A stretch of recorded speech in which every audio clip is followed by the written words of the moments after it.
ఆ కాన్స్టిట్యూషన్కి నువ్వు చెడగొట్టేస్తున్నావు అని ఫస్ట్ కేసు వేసింది నేనే.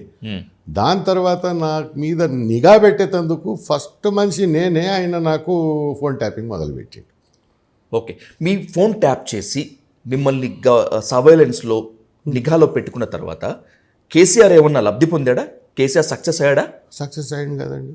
ఎట్లా? నా డే టు డే అఫేర్స్ ఆయన దగ్గర పోయినాయి, నా బేరాలన్నీ పోయినాయి. I'm also a business men. Politics is not my full time business లాగా లేదు. It was a social service which I was doing, but otherwise also had business.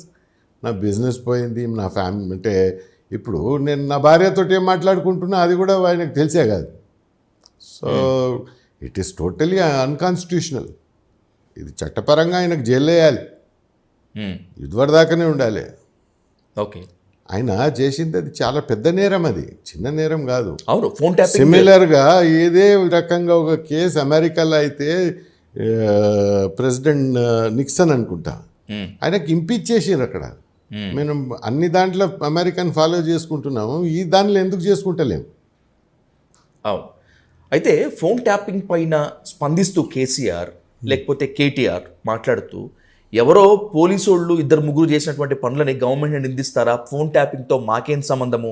జడ్జ్ల ఫోన్లని, వాళ్ళ భార్యల ఫోన్లని, అలాగే టాలీవుడ్ హీరోయిన్లు, బిజినెస్ మెన్ల ఫోన్లను ట్యాప్ చేయాల్సినటువంటి కర్మ మాకెందుకుంటుంది? ఇదంతా రేవంత్ రెడ్డి కావాలని చేస్తున్న దుష్ప్రచారం అని చెప్పి అంటున్నారు. నేను ఒక మాట చెప్తాను సింపుల్గా. అది నిజంగా చెప్పాలంటే అది వ్యవసాయం లాగా మారింది వాళ్ళకు. Phone tapping had become a very big business for some people in TRS.